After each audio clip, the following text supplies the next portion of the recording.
tempo de comum união, comunhão. Vamos orar, vamos falar com o nosso Pai em oração, vamos buscar da graça, vamos buscar da misericórdia, vamos buscar da compaixão do Deus Todo-Poderoso e Eterno. Senhor, aquele a quem verdadeiramente nós amamos, tememos, respeitamos e adoramos. O único Deus que existe, não há outro, não há. Só o Senhor é Deus. Nós nos reunimos aqui para adorar o Senhor em espírito e em verdade. Pedimos que pela tua compaixão, pela tua misericórdia, o Senhor nos receba, nos torne dignos de estarmos te adorando. Porque nós, por nós mesmos, não somos dignos de te adorar. Só o Senhor em Cristo Jesus é que pode nos transformar em adoradores. Faça isso por nós. Recebe a nossa adoração, recebe o nosso culto nesta manhã. Fala conosco, Senhor. Ajuda-nos que, como igreja, venhamos a crescer na graça e no conhecimento do Senhor. Livra-nos, Senhor, de toda mentira, de toda a forma que a mentira, ou de todas as formas que a mentira queira se apresentar. O Senhor sabe que nós somos fracos. Sustenta-nos, ó Deus e Pai, nas nossas fraquezas.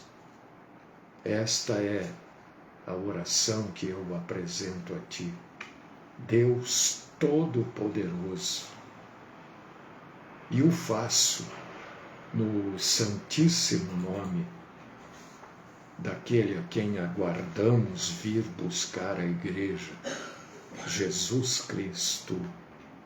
Amém.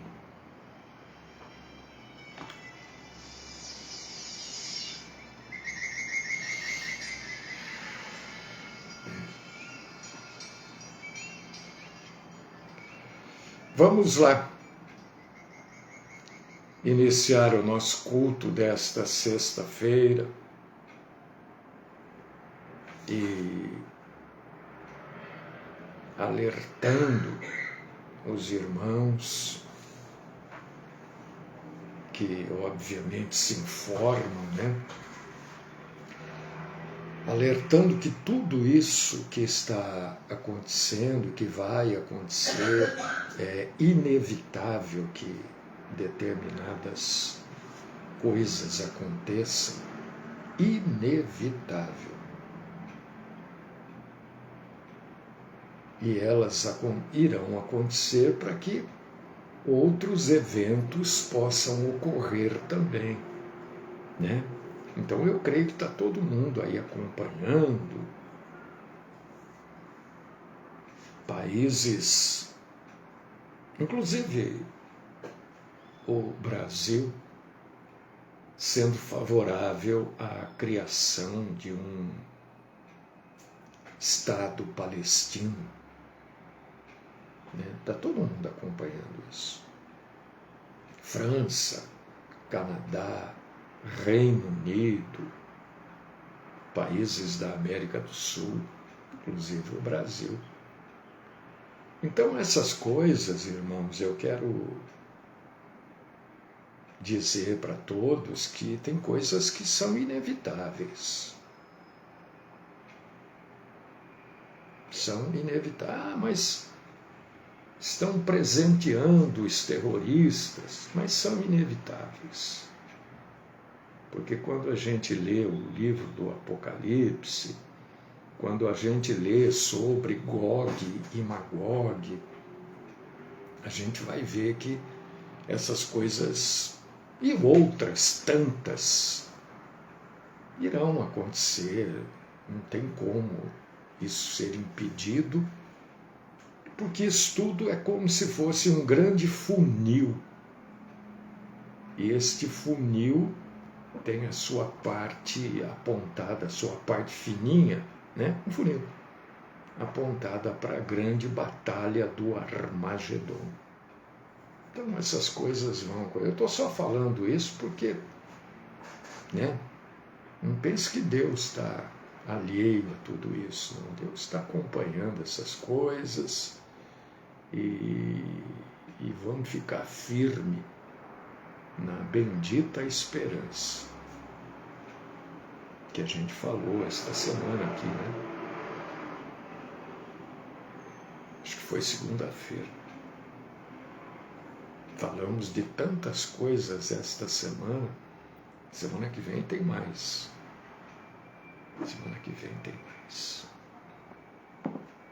Eu fico triste porque outras milhares de pessoas poderiam estar ouvindo o Evangelho, a verdade bíblica, mas fazer o quê? Também faz parte, né? As pessoas preferem ouvir aquilo que agrada aos seus ouvidos, mesmo que seja mentira. E hoje a gente vai continuar falando do Evangelho, como a gente faz todos os dias, às vezes com uma abordagem, às vezes com outra, às vezes trazendo a abordagem do nosso dia a dia, né? Porque o Evangelho também trata do nosso dia a dia. O Evangelho trata da família, do casamento, dos relacionamentos, do trabalho, da economia. O Evangelho trata de tudo. E a gente precisa saber. Hoje eu vou fazer uma pergunta para vocês. Se alguém quiser responder, fique à vontade. Se não quiser, não tem problema.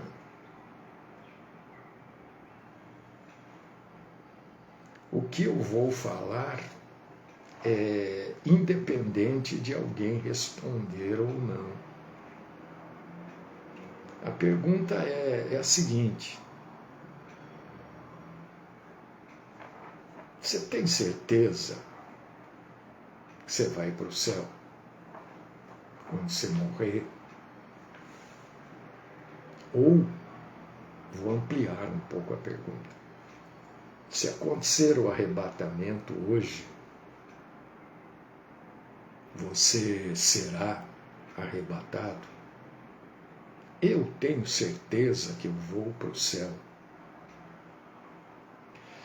Se o arrebatamento acontecer hoje, eu tenho certeza que eu serei arrebatado, porque só serão arrebatados aqueles que irão para o céu.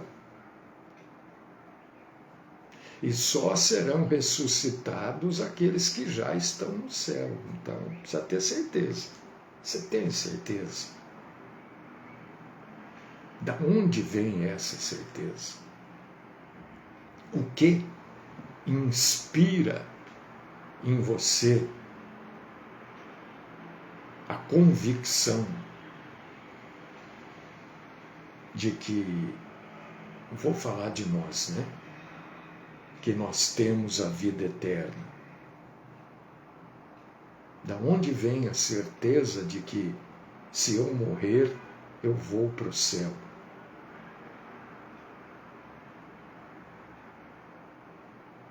Da onde vem?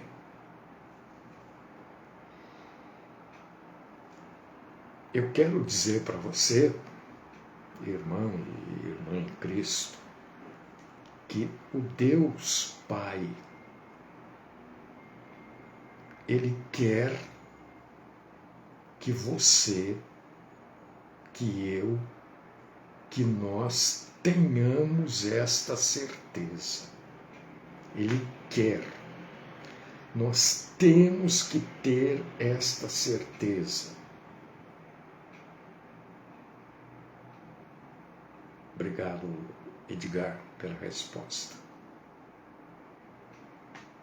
Nós temos que ter esta certeza, porque a Bíblia diz que nós temos que ter essa certeza. Não é porque eu acho, nem porque eu inventei, é a Bíblia que diz. E para você, para mim, para nós, eu nunca falo só para você, né? Eu falo para mim também. Eu convido para você abrir a sua Bíblia. Na primeira carta do apóstolo João, capítulo 5, versículo 13. 1 João 5, 13. Para confirmar aquilo que eu acabei de falar, que Deus quer que a gente tenha certeza que caso a gente morra ou aconteça o arrebatamento antes, a gente vai para o céu.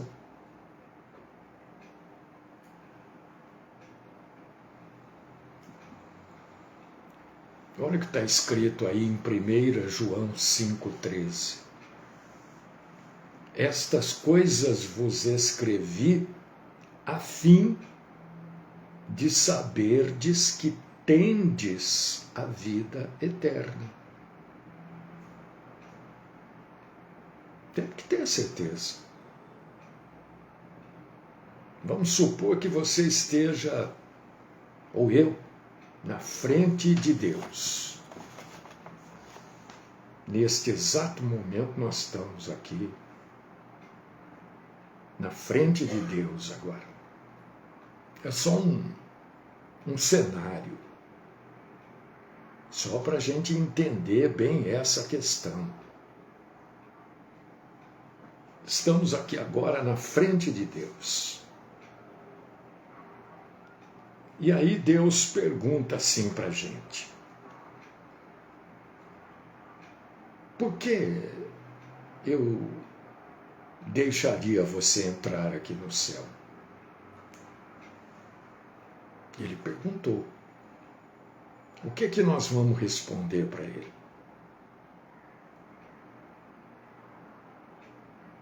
Altino, que resposta você daria para Deus? Walter, que resposta você daria para Deus se Deus lhe perguntasse agora: por que eu tenho que deixar você entrar aqui?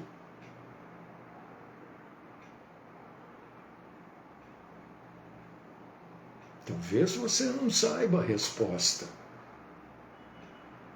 mas você está lá na porta. Vamos supor, eu não sei se o céu tem porta, se não tem, eu não sei. Ninguém sabe, né? Mas vamos supor que tenha uma porta. E aí Deus pergunta: por que eu tenho que deixar você entrar aqui?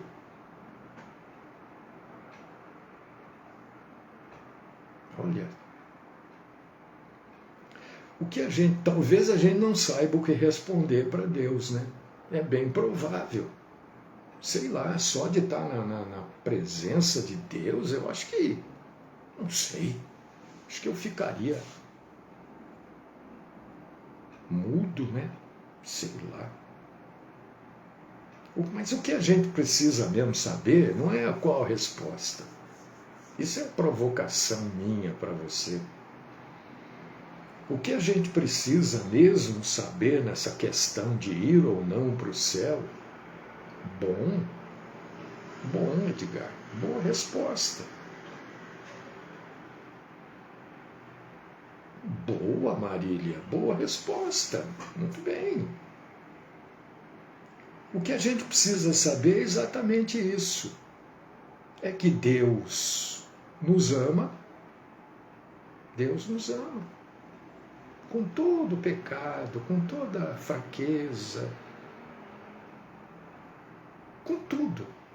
Ele nos ama, ao ponto de ter providenciado para nós uma forma para que a gente pudesse saber com certeza aonde a gente vai passar a eternidade.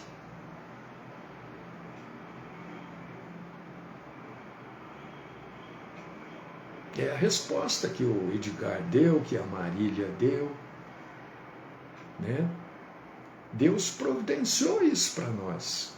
Mas não é porque você não sabe responder que você não saberia. Eu talvez nem soubesse como é que eu vou abrir a boca na frente de Deus. Não sei também se Deus se apresentaria para perguntar isso para alguém. Você está entendendo? Eu estou apenas colocando um cenário aqui, né? A Bíblia Sagrada dá esta resposta para nós. É a resposta que o irmão e a irmã deram aqui. João 3,16. Porque Deus amou o mundo de tal maneira que deu seu Filho unigênito, para que todo aquele que nele crê não pereça, mas tenha a vida eterna.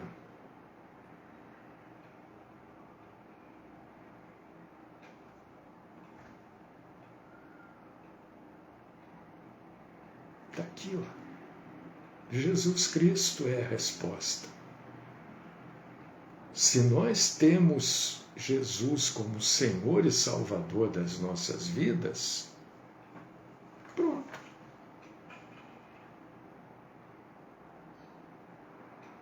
E o que mantém, o que sustenta as pessoas longe do céu ou afastadas do céu? Porque este é o problema. O céu não é o que os muçulmanos pensam, que o céu é um lugar onde eles vão para encontrar as virgens. Não é isso. Porque no céu não há sexo, não há por que encontrar as virgens lá. E as mulheres? Encontram o quê?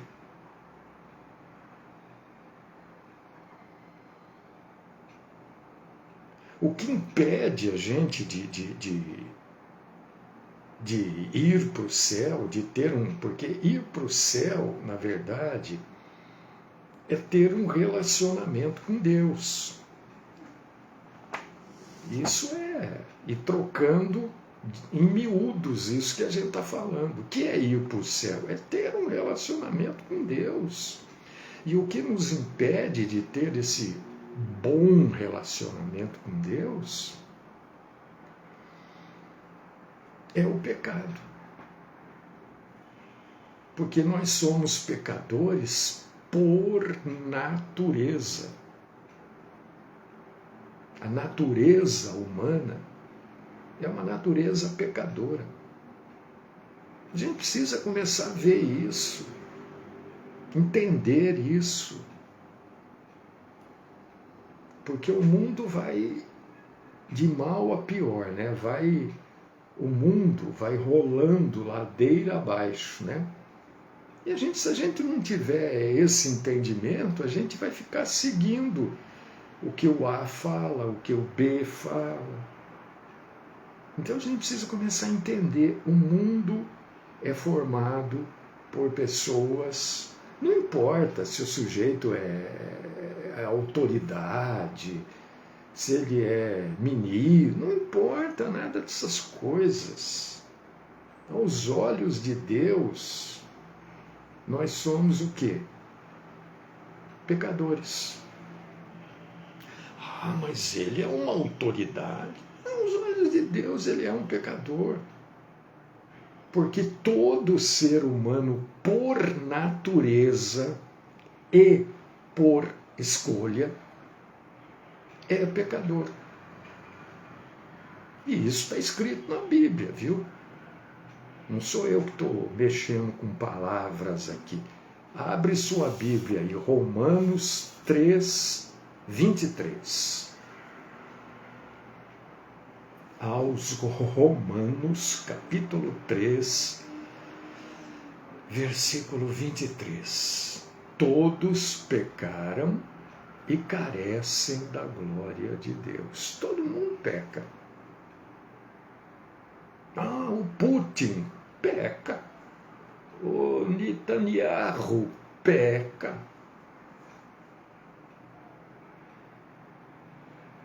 O ministro peca. Mas e daí? Ele peca, talvez até mais. E talvez nem se arrependa. Sei lá quem aí peca, todo mundo peca. Todos pecaram e carecem da glória de Deus.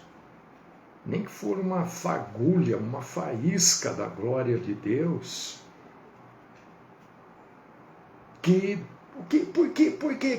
Por que nós carecemos da glória de Deus e não da graça de Deus? Por que está glória e não está graça, se na verdade é a graça de Deus?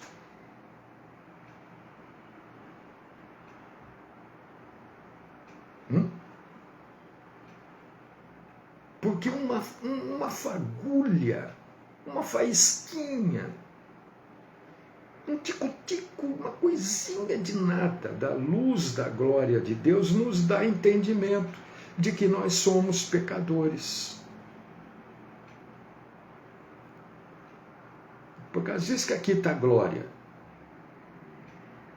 E quando você entende que você é pecador, quando você se vê, se reconhece como pecador, a graça de Deus abunda na sua vida.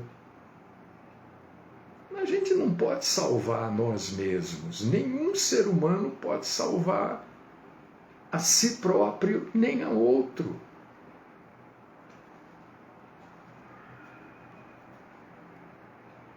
Efésios, abre a Bíblia e lê.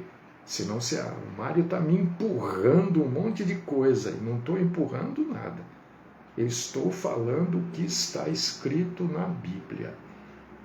Efésios, capítulo 2, versículos 8 e 9. Porque pela graça sois salvos mediante a fé. E isto não vem de vós, é dom de Deus, não de obras, para que ninguém se glorie. Está vendo quando a gente fala, combate a mentira? Porque isso aqui esclarece tudo. Ó. Isso aqui esclarece tudo. Quando a gente chama essa gente de estelionatários da fé,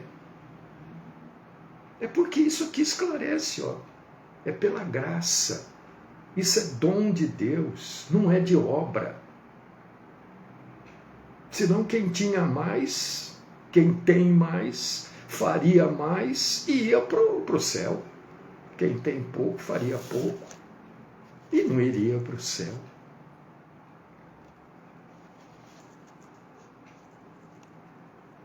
Qualquer ser humano, eu, mereço, sabe o que eu mereço, na verdade? É isso que a gente precisa ter na mente. Eu mereço a morte e o inferno. É disso que eu sou merecedor, da morte e do inferno. Isso também está escrito na Bíblia. Romanos, capítulo 6, versículo 23. Porque o salário do pecado é a morte.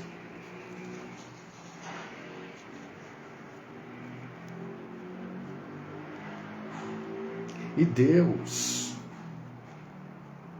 e Deus é amor. Claro que Deus é amor, é óbvio. Ele enviou o próprio Filho, Jesus, para morrer por nós. Isso é uma prova incontestável de amor. É a maior prova de amor do universo. Mas Ele é justiça. Isso sou eu que quero, é que Ele é justiça. Tanto quanto Ele é amor, Ele é justiça. Por quê? Ele é um Deus amoroso? Sim, mas Ele é um Deus santo e justo. E todo pecado deve ser punido. Todo pecado é punido. Não fica sem punição. Porque Ele é justo. Mas Ele nos ama tanto que Ele providenciou uma punição para esse pecado através do perdão. Todo pecado que eu cometo, e eu me arrependo e peço perdão, é punido em Cristo. Por causa disso que Jesus diz em João 14,6. Olha só, o porquê das coisas. Jesus diz em João 14,6: Eu sou o caminho, a verdade e a vida. Ninguém vem ao Pai senão por mim. Por causa disso. Porque todo o pecado é punido, ou foi punido, né? Você pode usar o passado, o presente, na cruz do Calvário.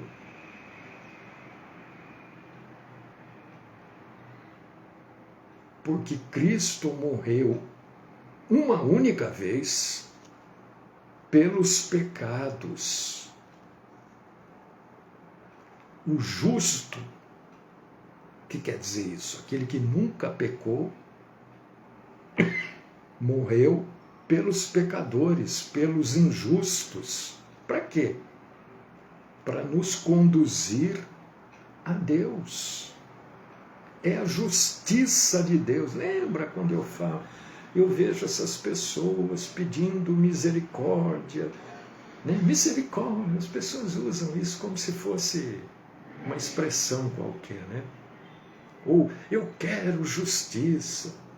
A misericórdia e a justiça de Deus, eu sempre falo isso, já foi feita em Cristo Jesus. Pois também Cristo morreu uma única vez pelos pecados, o justo pelos injustos para conduzir-vos a Deus. 1 Pedro 3,18. Você quer justiça? Em Jesus Cristo. Você quer misericórdia? Em Jesus Cristo. Não está em outro lugar, nem em outra pessoa. E este Jesus Cristo, o qual foi entregue por causa das nossas transgressões e ressuscitou por causa da nossa justificação, este Jesus que está citado na carta aos Romanos, capítulo 4, versículo 25, é que pode nos salvar, é que pode nos levar para o céu. Então não adianta a pessoa dizer, eu tenho convicção que eu vou para o céu. Ótimo.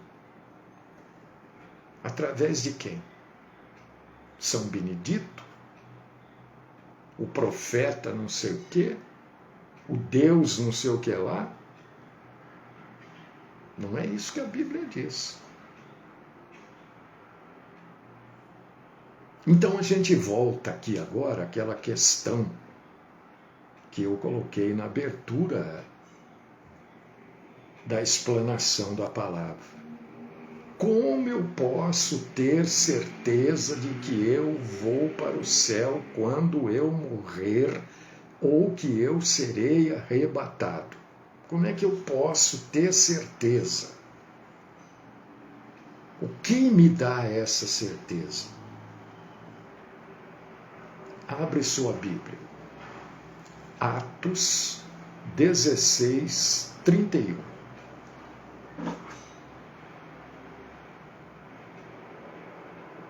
Crê no Senhor Jesus Cristo e será salvo. A gente falou esta passagem ontem, nas 4 leis espirituais. Mas todos quantos o receberam, deu-lhes o poder de serem feitos filhos de Deus. João 1,12. Também falamos desta passagem ontem, nas 4 leis espirituais.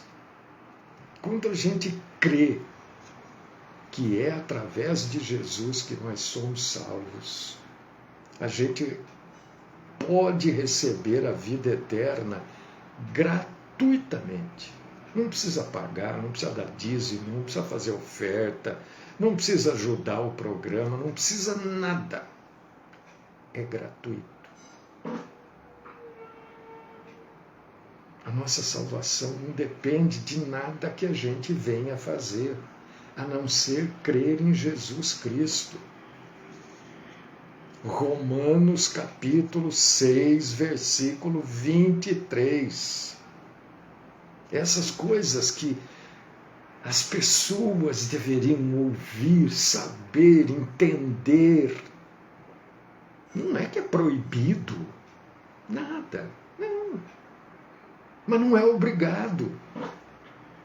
Mas o dom gratuito de Deus é a vida eterna em Jesus Cristo. Gratuito. Primeiro para Deus. Mentira. Mentiroso. Mentiroso. Mas como? Todas essas passagens aqui não te esclarecem?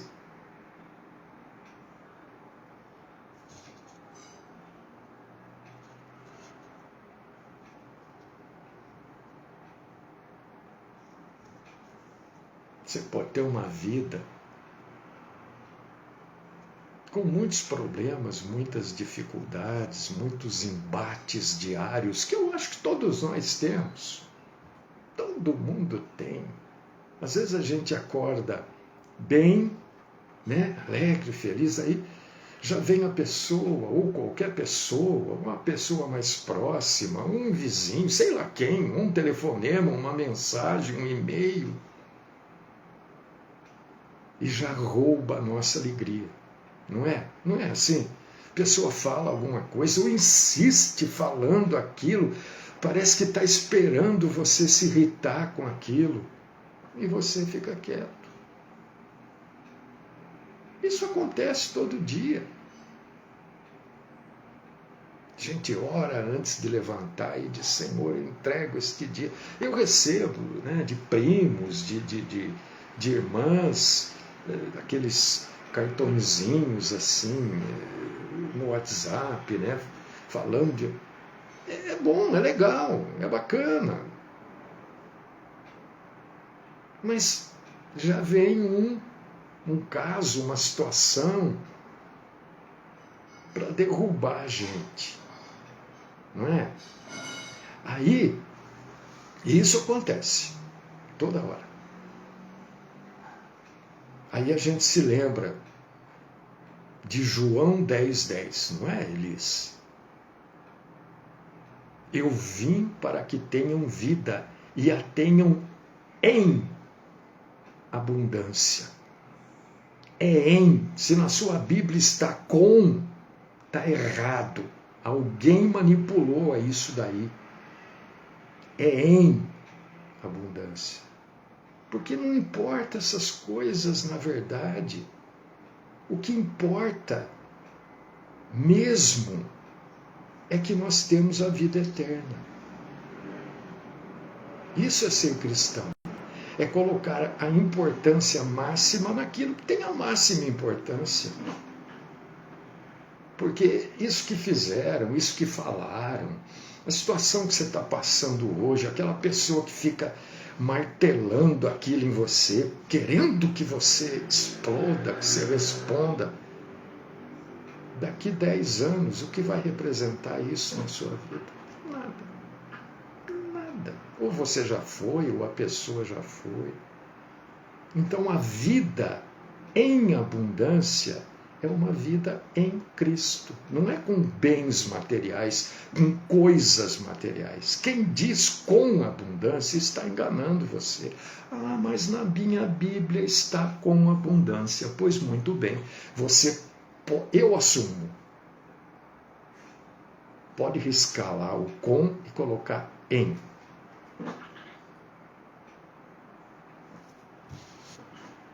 Pode fazer. Não tem medo, não. Porque a vida em abundância é uma vida que não acaba. Ela é abundante. Ela abunda. O que é isso? Ela abundar. É uma vida no céu com Jesus, do jeito que ele prometeu. É isso que é vida em abundância. Essas coisas aí, isso é a emulação do mundo. Abre sua Bíblia em João capítulo 14, versículo 3. Você vai entender bem, vai entender melhor, mais. E quando eu for e vos preparar lugar, voltarei e vos receberei para mim mesmo, para que onde eu estou, estejais vós também. Abundância de vida eterna. Vamos encerrar, né? Não sei para quem vai ver esse vídeo, eu não sei. Graças a Deus que eu não sei. Não sei. Talvez ninguém tenha sua vida transformada por esse vídeo. Mas eu não transformo a vida de ninguém. Quem transforma é o Espírito Santo. Então, se você quer aceitar ou já aceitou Jesus como Senhor e Salvador da sua vida e quer receber o perdão, talvez você já tenha aceitado Jesus, mas ainda reluta em ser perdoado.